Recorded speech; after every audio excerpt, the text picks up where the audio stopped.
रैदास जी का बहुत बड़ा परिवार आगरा में निवास करता है। जो कार्य रैदास जी करते थे वही कार्य आगरा में बहुत सारे बंधु करते हैं। उनका बहुत बड़ा परिवार है। जूता बनाने वाला भगवान रैदास जी के द्वार पर जाते हैं। ये ठीक है कि रैदास जी का जन्म एक संत की कृपा से हुआ था। रैदास जी के पिताजी, इसलिए मैं चर्चा कर रहा हूं कि भक्त की चर्चा सुनने से अपने मन में आत्मविश्वास जगने लगता है कि जब इन पर कृपा ऐसे हो सकती है तो एक दिन भगवान हमारे भी कोठी की कुंडी खटखटाएंगे, कोठी के बाहर लगी हुई घंटी को जरूर बचाएंगे। कभी न कभी ऐसा दिन आएगा कि हम द्वार खोलेंगे और भगवान सामने खड़े दिखाई देंगे। पिताजी बहुत दुखी रहते, वंश कैसे चलेगा, कोई संतान नहीं है, वंश कैसे चलेगा।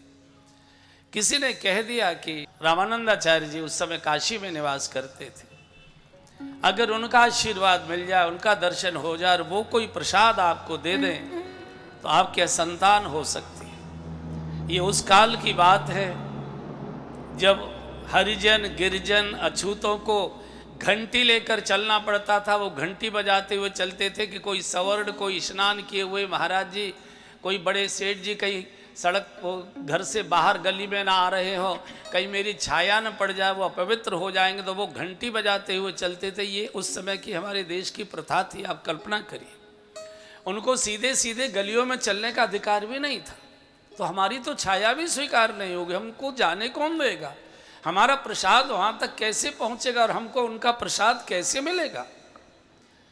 तो एक संत की कृपा हो गई। एक संत दर्शन करने जा रहे थे। ये बैठे बैठे रैदास जी के पिताजी रो रहे थे। क्यों रोते हो भाई, क्या बात है, क्या कष्ट है? बोले घर में दीपक जलाने वाला कोई नहीं बचा है, हमारी आयु होने जा रही है, कोई संतान नहीं है महाराज। सुना है कि पूज्य रामानंदाचार्य जी महाराज अगर वो प्रसाद दे देते हैं तो उनको संतान हो जाती है। वो सिद्ध महापुरुष है, अवतारी महापुरुष है, कैसे करें, हम तो अछूत हैं, हमारी वस्तु तो वहां तक पहुंचेगी नहीं। अरे बोले लाओ, वस्तु छूत और अछूत नहीं हुआ करती।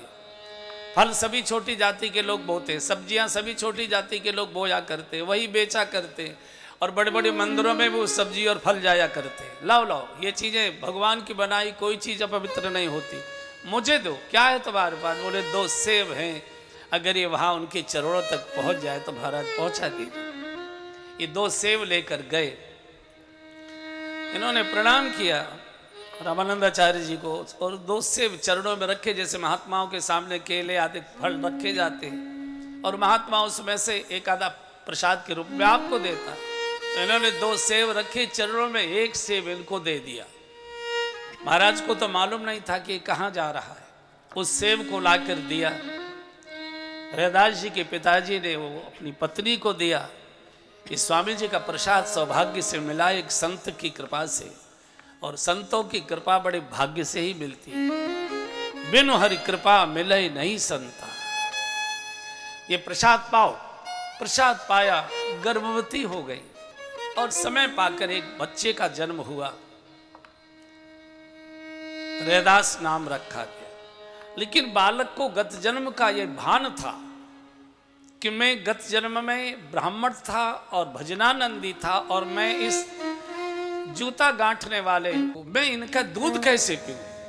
बालक मां का दूध न पिए, अब कैसे बचे?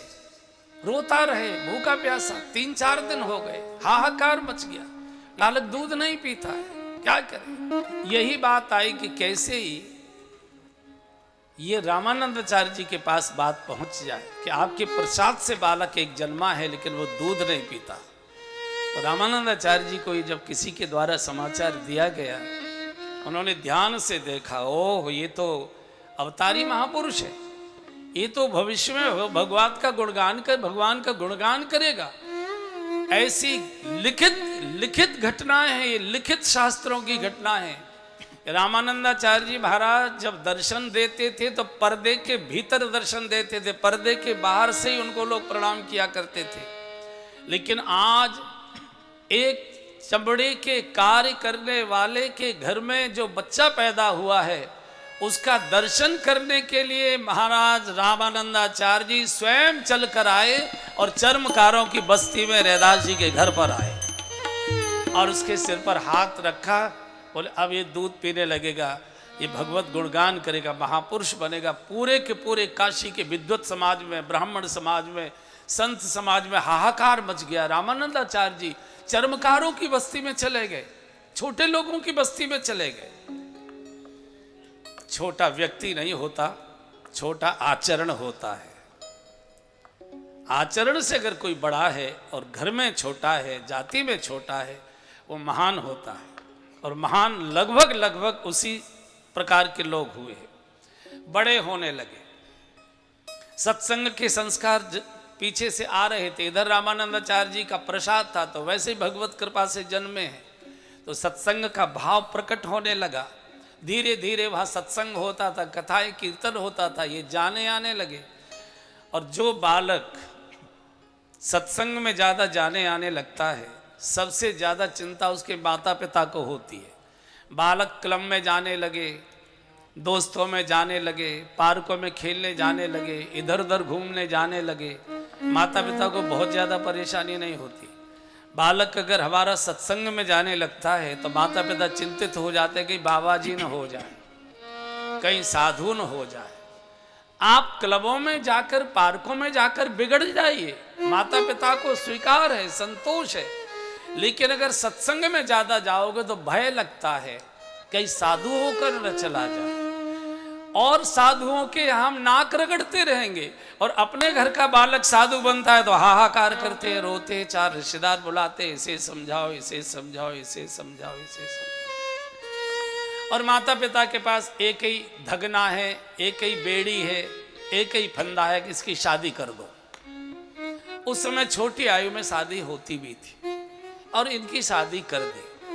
और माता पिता ने अलग कर दिया, बोले अब खाओ कमाओ, चूंकि दिन भर मेहनत करेगा तो इधर उधर जो भटकता है, घूमता है, वो छुट्टी हो जाएगी। जूते बनाते हैं, भगवान के गीत गुनगुनाते जाते हैं। सत्संग में जो कीर्तन सुने आते थे, कीर्तन करते करते जूते बनाते। एक दिन भगवान मिलने आ गए, रैदास जी को भगवान मिलने आ गए। साधु वेश में आए, आइए आइए महाराज जी, आइए आइए, बड़ी कृपा, पधारे पधारे पधारे। बैठ के भगवत चर्चा होने लगी। तो कहा कि हमने सुना है कि आपको भजन बहुत अच्छे आते हैं, रैदास एक भजन सुनाओ। साधु वेश में थे प्रभु, रैदास भजन गाते हैं। आज के दिवस को जाऊं बलिहारा, आज के दिवस को जाऊं बलिहारा, आज के दिवस को जाऊं बलिहारा, आज के दिवस को जाऊं बलिहारा। मेरे घर आयो राजा राम जी का प्यारा, मेरे घर आयो राजा राम जी का प्यारा। आज के दिवस को जाऊं बलिहारा, आज के दिवस को जाऊं बलिहारा।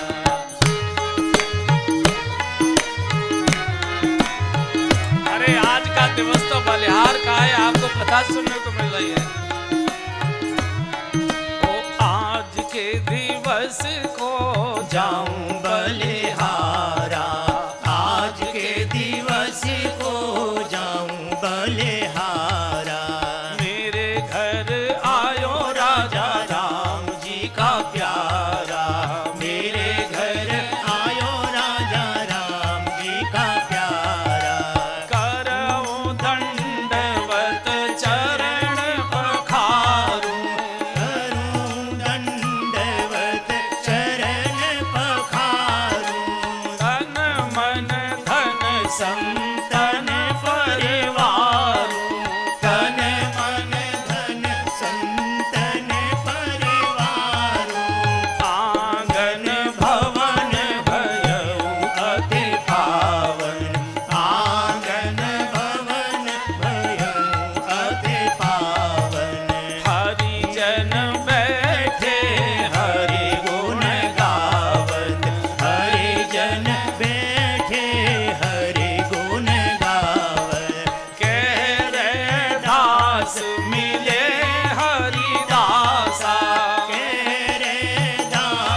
मिले हरिदास हरि कह रैदास मिले हरिदासा।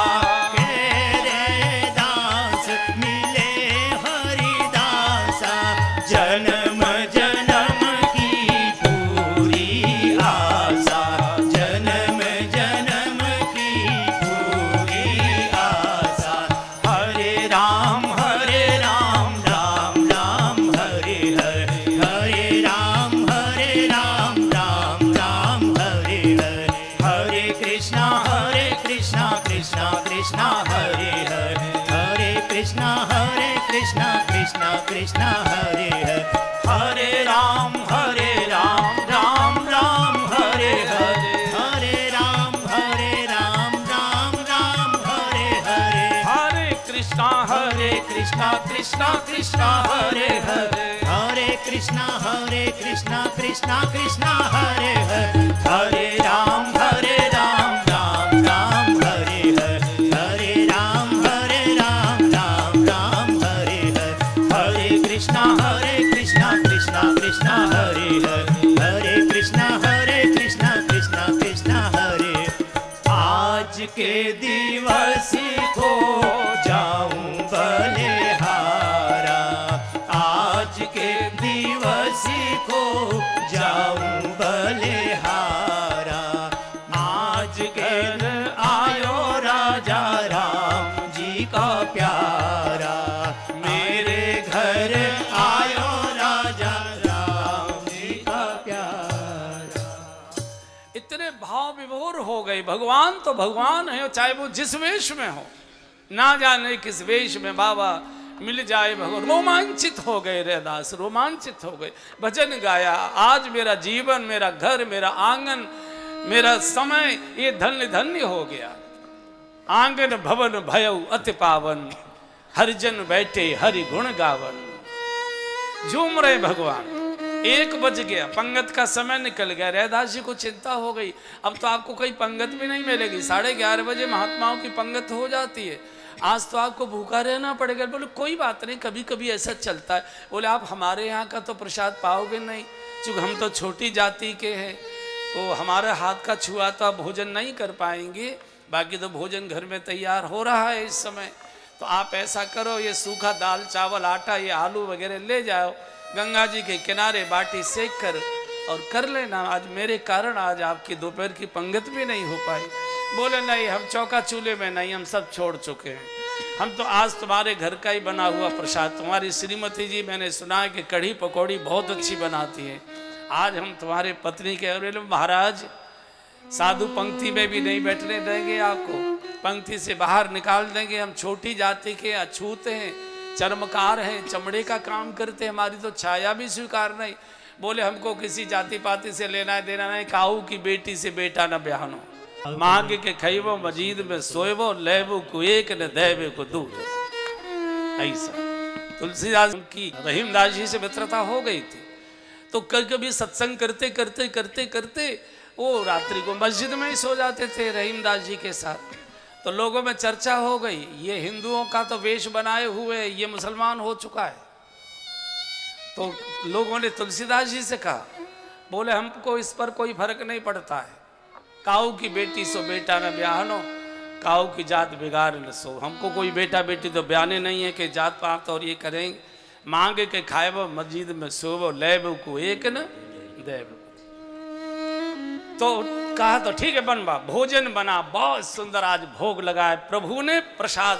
अभी तक तो हम लोग थाल में भावना से भोग लगाया करते थे, मंदिर में रख देते थे, प्रभु प्रसाद पाइए, शायद भाव से पा लेंगे। आज ठाकुर साक्षात सशरीर भगवान स्वयं आज बैठकर प्रसाद पा रहे। आज पत्नी भी रैदास जी की गदगद हो गई भगवान का दर्शन करके, भले ही साधु वेश में है, लेकिन भगवान तो भगवान है। चले गए।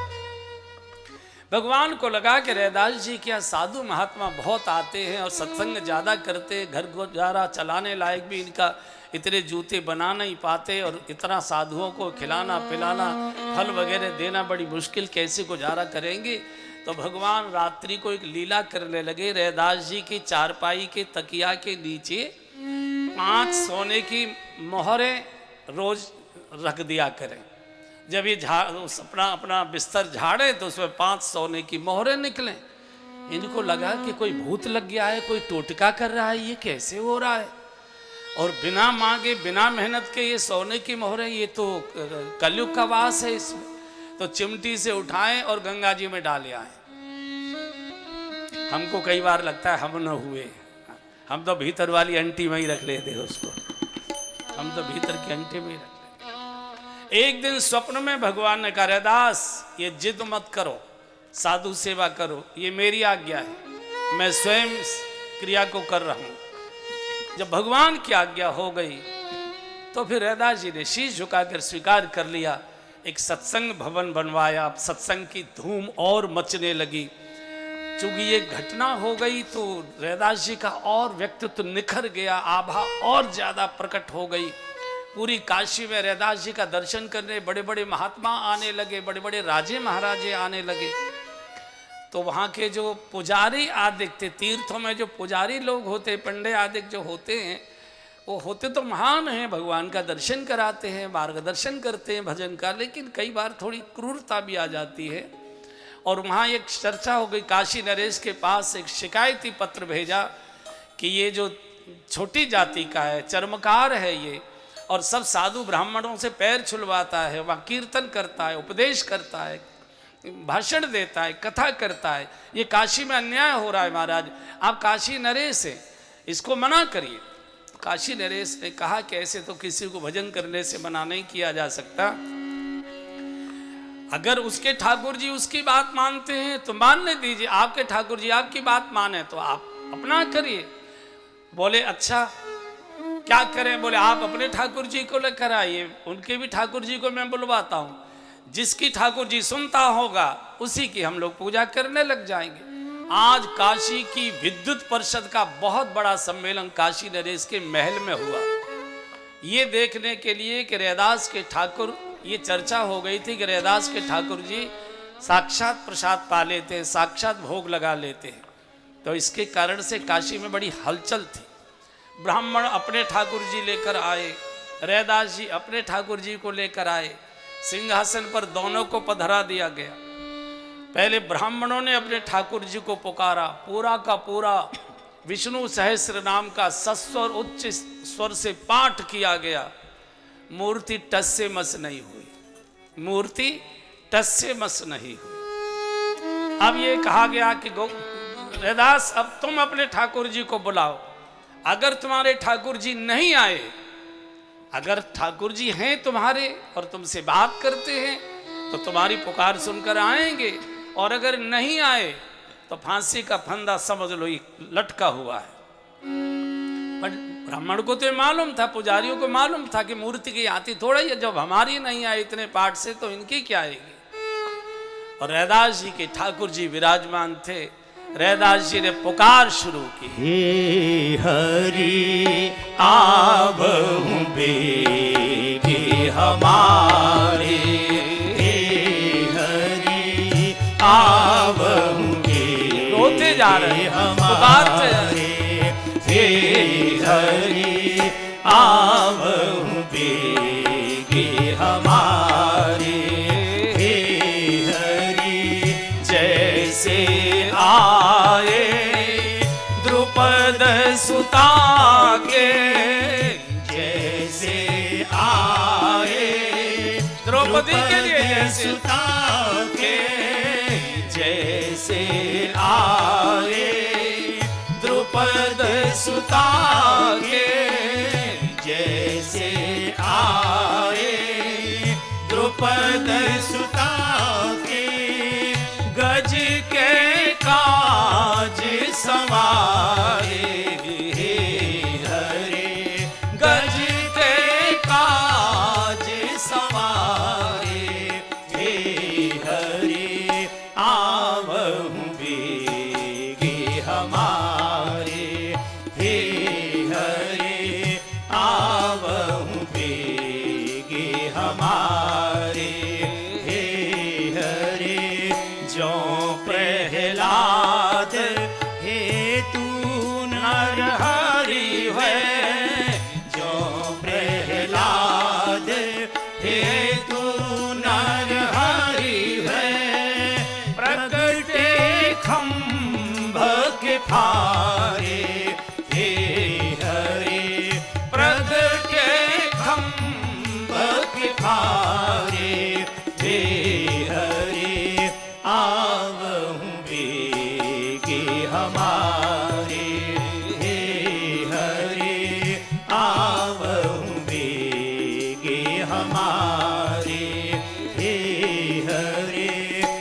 पति राखो रे दास पतित की, पति राखो रे दास पतित की।